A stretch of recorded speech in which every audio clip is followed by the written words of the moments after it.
I never thought the day at the beach would become a memory I'd struggle to forget. As the wooden slats of the changing room cast thin streaks of sunlight on my skin, I felt a piercing gaze that stopped me cold. I turned, but it wasn't the sunlight's warmth that lingered. It was the haunting familiarity of the eyes watching me. My world shifted in that instant, and nothing would be the same. The sun was still high in the sky as I walked along the golden sands, my sundress brushing lightly against my legs. The beach had always been a place of solace for me, a retreat from the routines of life. Patrick, my husband, often joked that I found peace in chaos. He wasn't with us this weekend. His work had called him away yet again. It was just Logan, my stepson, and me. Logan had insisted on this trip. He said it would be good for both of us, a chance to bond before he left for college in the fall. Truthfully, I agreed out of convenience, not out of sentiment. Lately, Patrick's absence had left a void in our lives. I felt it deeply, though I wouldn't admit it aloud. Logan was 18 now, no longer the lanky boy I first met when Patrick and I married 4 years ago. Back then, he was shy and awkward, struggling to accept the new woman in his father's life. Over time, he'd grown physically, emotionally, and transformed into someone confident, magnetic, the kind of young man who drew people in without trying. His golden hair, sun-kissed from summer days, and his easy smile made him effortlessly charming. I watched him playing frisbee with some teens by the water's edge, his laughter carried by the breeze. It was strange to think of him leaving soon, heading to a life I couldn't be a part of. That thought brought a pang of loneliness I tried to shake off. This trip wasn't supposed to be about emotions or reflections. It was supposed to be a simple getaway. Yet, as the day stretched on, I couldn't help but feel a weight in the air, something unspoken, lingering, tugging at the edges of my thoughts. Perhaps it was the absence of Patrick, or perhaps it was Logan's quiet moments when he seemed to look at me too long, his gaze questioning, searching for something I didn't understand. The sun was beginning to dip low when Logan's laughter pulled me from my thoughts. I smiled faintly, a reflex more than anything. The beach, for all its beauty, suddenly felt smaller, more confining. I couldn't shake the sense that something was shifting, though I wasn't sure what or why. It began as subtle changes, small, almost imperceptible moments that I could have easily dismissed, but didn't. Logan had always been warm and easygoing, but lately there was an intensity to him that unsettled me.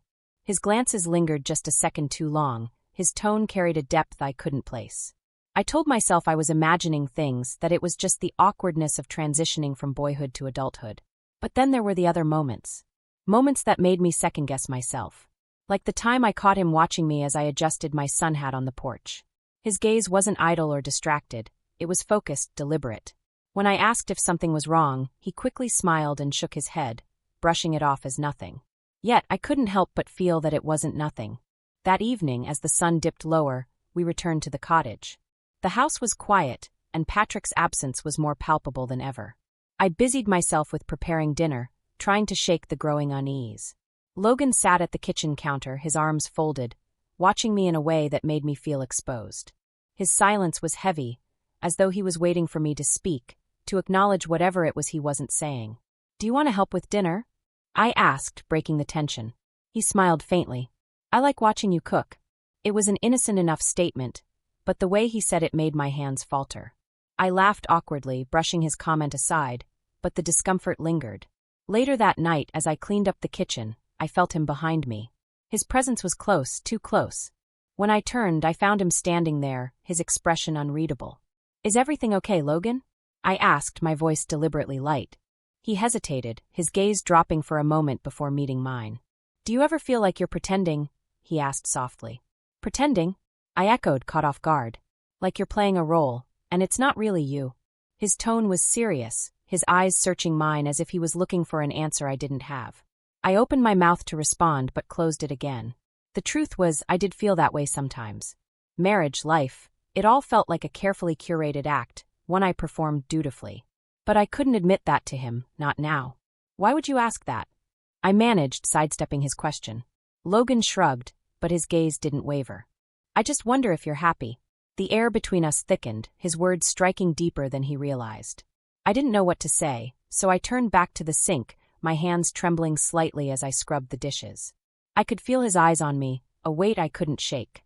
As the evening wore on, the tension only grew. Logan's gaze seemed to follow me everywhere, his words lingering in my mind long after they were spoken. When I finally retreated to my room, I closed the door behind me and leaned against it, my chest tightening with a mix of confusion and something else. Something I didn't want to name. The house was quiet, but my thoughts were loud. Every glance, every word, every subtle shift in his demeanor replayed in my mind. I told myself it was nothing, that I was overthinking. But deep down I knew better. Something was changing, and it terrified me. The storm outside was relentless, its thunder reverberating through the walls of the cottage. The rain lashed against the windows, a chaotic backdrop to the suffocating silence inside. I sat on the couch, my legs tucked beneath me, a blanket draped across my lap. The soft glow of the lamp beside me did little to dispel the unease that had settled in the room. Logan was nearby, his presence a constant, palpable weight. We had spoken in fragments throughout the evening, our conversation drifting between mundane topics like the storm and his college plans. Yet beneath the surface an unspoken tension lingered. It was as though we were dancing around something neither of us was willing to confront. I glanced over at him, his face partially illuminated by the dim light. He was leaning back in the armchair, his black t-shirt clinging to his chest from the dampness of the storm, his hair tousled and wet. There was a quiet intensity about him tonight, a stillness that made my pulse quicken. When he turned his gaze toward me, I looked away quickly, pretending to focus on the book in my lap. "You seem distracted," he said, breaking the silence. I forced a laugh, trying to mask my unease. "It's the storm. It's hard to focus with all the noise." He didn't respond right away, but when he did, his voice was softer, almost hesitant. "I don't think that's it." I stiffened slightly, my fingers gripping the edges of the book. "What do you mean?" He leaned forward, resting his elbows on his knees, his eyes fixed on me. I think there's something you're not saying." My breath caught, and for a moment I couldn't meet his gaze. The truth was, there was a lot I wasn't saying, things I didn't even want to admit to myself. I shifted uncomfortably, trying to brush off his comment. "I don't know what you're talking about, Logan," I said, my voice too firm, too defensive. He didn't press the issue, but the look in his eyes said he wasn't convinced. The silence stretched between us, heavy and charged. I felt the heat of his gaze on me, and despite my best efforts, I couldn't ignore it. The sound of thunder shook the cottage, startling me. My book slipped from my hands and landed on the floor with a soft thud. Logan rose from his chair and moved toward me, his steps slow and deliberate. My heart raced as he crouched down to pick up the book, his movements unhurried, deliberate. When he handed it back to me, his fingers brushed mine. The touch was brief, fleeting, but it sent a jolt through me. I looked up at him then, and for the first time, I saw something in his eyes that I hadn't allowed myself to acknowledge before: desire. "Clara," he said softly, his voice barely audible over the storm. "You don't have to pretend with me." I swallowed hard, my chest tightening as his words hung in the air. "Logan, Before I could finish, he leaned closer, his face inches from mine. My breath hitched, and I froze, caught between the urge to pull away and the magnetic pull of his presence. His eyes searched mine, as if asking a question I wasn't ready to answer. "This isn't right," I whispered, my voice trembling. "Maybe," he replied, his tone steady. "But it doesn't feel wrong." His words sent a wave of confusion and longing through me. My thoughts were a chaotic tangle, my resolve crumbling under the weight of the moment. When his lips brushed mine, it was soft, tentative, a question rather than a demand. I didn't pull away. For a fleeting moment, I let myself get lost in the warmth of his kiss, the intensity of his touch. But then reality crashed down around me, and I broke away, my chest heaving as I struggled to catch my breath. "We can't do this," I said, my voice barely above a whisper. Logan's expression softened, but he didn't move away. "Tell me you don't feel it," he said, his voice low and filled with emotion. I couldn't answer. The truth was, I did feel it, something I couldn't name, something I didn't want to name. But I couldn't allow myself to admit it, not to him, and not to myself. Without another word, I stood and retreated to my room, closing the door behind me. My hands trembled as I leaned against the door, my heart pounding in my chest. Outside, the storm raged on, but inside, it felt like a different kind of chaos, a storm I wasn't sure I could weather. The storm had quieted by the time the sun rose, leaving the world outside wrapped in a damp, eerie calm. Inside the cottage, though, the tension that had been brewing between us hadn't eased. I woke up to the sound of Logan moving about in the kitchen, his footsteps soft but deliberate. The scent of coffee drifted down the hallway, a sharp reminder of the routine normalcy we were both trying so hard to maintain. I took a moment to steady myself, brushing my fingers through my hair as I stared at my reflection in the mirror. My face looked pale, my eyes tired. The events of the previous night lingered in my mind like a persistent shadow. I pressed my palms against the edge of the sink, willing myself to focus. Today had to be normal. I couldn't let whatever had happened between us derail everything. When I stepped into the kitchen, Logan was already at the table, a mug of coffee in hand. He glanced up when he saw me, his expression unreadable. There was something different in his demeanor, calmer, more composed. It unsettled me in a way I couldn't quite place. "Morning," he said, his voice casual. "Morning," I replied, forcing a smile as I poured myself a cup of coffee. The mug felt heavy in my hands as I sat across from him, the silence between us stretching thin. For a while we talked about nothing, small things, inconsequential things. The weather, the drive home, his plans for college. But underneath it all, there was an undercurrent of something unresolved. I could feel it in the way his eyes lingered on me, the way his tone softened when he spoke my name. As the morning wore on, I busied myself with packing, folding towels and gathering the scattered remnants of our weekend getaway. Logan stayed close, helping when I didn't ask, his presence a constant reminder of the tension neither of us had addressed. It wasn't until I was tucking the last of the bags into the car that the dam finally broke. "Clara," he said, his voice quiet but firm. I turned to find him standing a few feet away, his hands buried in his pockets. His expression was serious, his eyes searching mine. "What is it?" I asked, trying to keep my tone light. He hesitated, his gaze dropping briefly to the ground before meeting mine again. "About last night." My breath caught, and I shook my head quickly, cutting him off. "Logan, we don't need to talk about that. It was nothing. A mistake." "It didn't feel like a mistake," he said, his voice steady. "Not to me." His words hung in the air, heavy and deliberate. I felt my resolve wavering, the weight of his gaze pressing down on me. I opened my mouth to respond, but before I could, the sound of a car pulling into the driveway made us both turn. "Patrick." The sight of him stepping out of the car, his face lit with a warm smile, jolted me back to reality. Logan stiffened beside me, his expression hardening as Patrick approached, oblivious to the charged atmosphere he'd just walked into. "Surprise!" Patrick called out, his voice bright as he pulled me into a hug. I managed to get away earlier than expected. I forced a smile, my heart pounding as I pulled back from him. "That's great," I said, my voice tight. "We were just about to head home." Patrick turned to Logan, clapping him on the shoulder. "How was the weekend? Did you two have a good time?" Logan's smile was strained, his eyes flickering briefly to mine before he nodded. "Yeah, it was nice." Patrick didn't seem to notice the tension between us, too busy recounting his drive and his plans for the week ahead. I tried to focus on his words, but my mind was elsewhere, on Logan, on the weight of his earlier confession, on the way his eyes seemed to follow me even now. As the three of us packed the car and prepared to leave, the atmosphere felt stifling.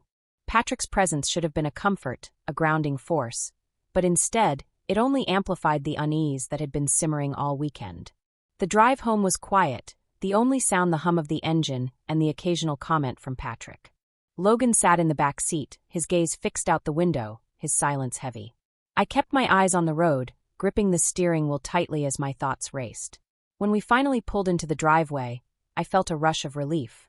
The familiarity of home, the routine of unpacking. It was a distraction I desperately needed. But as Patrick carried the bags inside and Logan lingered by the car, I knew this wasn't over. That night, as Patrick slept soundly beside me, I found myself wide awake, staring at the ceiling. My mind replayed the events of the weekend in an endless loop. The storm, the kiss, Logan's words. I couldn't escape the weight of it, the way it had shifted something fundamental between us. When I finally rose and stepped out into the hallway, I found Logan sitting at the kitchen table, a glass of water in his hands. He looked up when he saw me, his expression tired but resolute. "Can't sleep either?" he asked softly. I shook my head, my throat tightening as I sat across from him. For a moment, neither of us spoke. The silence was thick, oppressive, until he finally broke it. "I meant what I said earlier," he murmured. "I can't stop thinking about you." "Logan," I began, but he cut me off. "I know it's wrong," he said, his voice low. "I know it complicates everything. But I can't pretend it didn't happen. I can't pretend I don't feel this." His words hit me like a punch to the chest, and for a moment I couldn't breathe. The truth of his confession, the raw vulnerability in his voice, it was too much. "You have to stop," I said, my voice trembling. "This can't happen." But it already has, he said simply, his eyes locking onto mine. And you feel it too, don't you? I didn't answer. I couldn't. Instead, I rose from the table and walked away, my heart pounding as I retreated to the sanctuary of my room. The house was quiet again, but inside me, the storm was far from over. The days following the trip were heavy with an unspoken tension that loomed over every interaction. Patrick, blissfully unaware, settled back into his routine of early mornings and late nights, his absence filling the spaces of our home in a way that felt both familiar and isolating. But with Logan still in the house, the air felt thick, as if a single word or glance could unravel everything. I avoided him as much as possible, throwing myself into household chores, errands, and work. But Logan was always there, his presence a constant reminder of the line we had crossed. His gaze would linger when he thought I wasn't looking, and when our paths inevitably crossed, whether in the kitchen, the hallway, or the living room, it felt like the walls were closing in around us. One evening, Patrick announced he had an overnight trip for work. I nodded absently, not trusting myself to meet Logan's eyes across the dinner table. When Patrick left the next morning, the house felt larger, emptier, and infinitely more dangerous. That afternoon, I was folding laundry in the living room when Logan entered. I kept my focus on the task at hand, hoping he'd pass through without a word. Instead, he sat down on the edge of the couch, his posture hesitant. "We need to talk," he said softly. "There's nothing to talk about," I replied, my voice sharper than I intended. "It was a mistake, Logan. One that can't happen again." He leaned forward, his elbows resting on his knees as he studied me. "You keep saying that, but it doesn't change how I feel." I froze, the laundry slipping from my hands as his words cut through the fragile barrier I'd been trying to build. "Logan, you're young. This, whatever you think you feel, it's just confusion. It's not real." "It feels real to me," he said, his voice quiet but firm. "And I think it feels real to you too." I stood abruptly, my chest tightening as panic surged through me. "This conversation is over." I started to leave, but he reached out, his hand brushing my arm. The touch was light, almost hesitant, but it stopped me in my tracks. "Clara, I can't just pretend this didn't happen," he said, his voice breaking. "I can't go back to the way things were." I turned to face him, my heart pounding as I searched his face for some sign of the boy I'd known when Patrick and I married. But the boy was gone, replaced by someone I didn't recognize. Someone whose feelings had grown into something I couldn't control or ignore. "You have to," I said, my voice trembling. "For both our sakes." The days turned into weeks, and Logan's departure for college loomed closer. Each passing day felt like a countdown to something I couldn't name, a slow unraveling of the tenuous grip I had on the situation. Patrick remained oblivious, his attention divided between work and his own concerns. But the weight of what had happened between Logan and me was impossible to escape. One night, after Patrick had gone to bed, I found myself in the kitchen, staring out the window at the darkened backyard. The house was silent, save for the faint hum of the refrigerator. I was lost in thought when I heard footsteps behind me. I didn't need to turn to know it was Logan. "Couldn't sleep?" he asked softly. I shook my head, my hands gripping the edge of the counter. "You should be in bed, Logan." "So should you," he countered, stepping closer. I could feel the heat of his presence, the magnetic pull that had been there since the beach. "You keep avoiding me, but it's not working." "I'm not avoiding you," I said, though the lie felt hollow even as I spoke it. "Yes, you are," he said, his voice steady. "And I get it. You're scared. So am I. But that doesn't change what happened." I turned to face him, my chest tight with frustration and something I couldn't name. "It doesn't matter what happened. It was wrong, Logan. It can't happen again." "But it did happen," he said, his voice low and insistent. "And pretending it didn't won't make it go away." The silence between us was deafening, the weight of his words pressing down on me. I didn't know how to respond, didn't know how to make him understand that this wasn't something we could fix or undo. "I care about you," he said finally, his voice breaking. "I can't help that. And I don't think you can either." The words hung in the air, raw and unfiltered. I felt my resolve cracking, the walls I'd built around myself crumbling under the weight of everything unsaid. But before I could respond, I turned and walked away, retreating to the sanctuary of my room. As I closed the door behind me, I leaned against it, my chest heaving with the effort to hold back tears. Logan's words echoed in my mind, their weight too heavy to ignore. The fallout of what had happened between us was far from over, and the consequences were only beginning to unfold. The day Logan left for college arrived quietly, marked only by the sound of suitcases rolling across the hardwood floor and Patrick's cheerful reminders about staying on top of his studies. I kept myself busy, fussing over last-minute details and triple-checking the packing list. Anything to keep my thoughts from straying to the weight of Logan's departure. It wasn't sadness I felt, but something deeper, more complicated, a mix of relief and guilt that I didn't know how to name. As we stood by the car, Logan turned to me. Patrick was already behind the wheel, giving us space. Logan's eyes met mine, his expression softer than I'd seen in weeks. For a moment, I thought he might say something that would shatter the fragile balance we had barely managed to maintain. Instead, he smiled faintly and said, "Thank you, for everything." I nodded, my throat too tight to respond. When he hugged me, it was brief but firm, his arms lingering just a second too long before he pulled away. And then he was gone, the car disappearing down the driveway, leaving behind a stillness I didn't know how to fill. The house felt empty after he left, but also lighter. For the first time in weeks, I could breathe without the weight of his presence pressing down on me. And yet, in the quiet moments, I found myself replaying everything that had happened. The storm, the kiss, the words that had passed between us.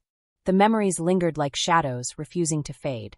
I threw myself into routine, desperate to reclaim a sense of normalcy. Patrick remained oblivious, his attention focused on work and the usual demands of life. I couldn't bring myself to confide in him, couldn't bear the thought of shattering the fragile illusion we had built together. Instead, I carried the burden alone, quietly unraveling while presenting a composed exterior. But in the stillness of the evenings, when the house was quiet and Patrick had gone to bed, I allowed myself to reflect. I thought about the choices I'd made, the lines I'd crossed, and the moments that had led me to this point. And for the first time, I confronted the truth. I wasn't happy. I hadn't been happy in a long time. It wasn't Logan's fault, not entirely. He had been a catalyst, a mirror reflecting back the cracks in my life that I had worked so hard to ignore. His presence forced me to see the loneliness I had buried, the dreams I had abandoned, and the woman I had lost somewhere along the way. In the weeks that followed, I began to make changes, not grand, sweeping gestures, but small steps toward reclaiming a sense of self. I picked up my camera for the first time in years, taking walks along the beach and capturing the world through a lens that had once brought me joy. I started journaling, pouring my thoughts onto the page in an effort to make sense of everything I was feeling. It wasn't easy. The guilt lingered, a constant reminder of the mistakes I had made. But slowly, I began to find clarity, a sense of purpose that had been missing for so long. And with that clarity came a realization. Happiness wasn't something that could be found in another person. It was something I had to create for myself. One evening, as the sun dipped below the horizon and painted the sky in hues of gold and pink, I sat on the porch with a cup of tea in hand. Patrick joined me, his presence quiet but comforting. For the first time in months, I felt a glimmer of peace. Not because everything was resolved, but because I had finally taken the first step toward confronting the truth. "Are you okay?" Patrick asked, his voice soft. I looked at him, a faint smile tugging at my lips. "I will be," I said. And for the first time, I believed it. The road ahead wouldn't be easy, but it was mine to walk. And that, I realized, was the beginning of something new. A chance to rebuild, to rediscover, and to move forward with a sense of purpose I hadn't felt in years. What would you do if a fleeting moment threatened to unravel everything you've built? Life's toughest lessons often come from the choices we never expected to face. Share your thoughts on this story in the comments below. What choices would you have made? Don't forget to like, subscribe, and hit the notification bell for more gripping tales of love, betrayal, and redemption. Trust me, you won't want to miss what's coming next.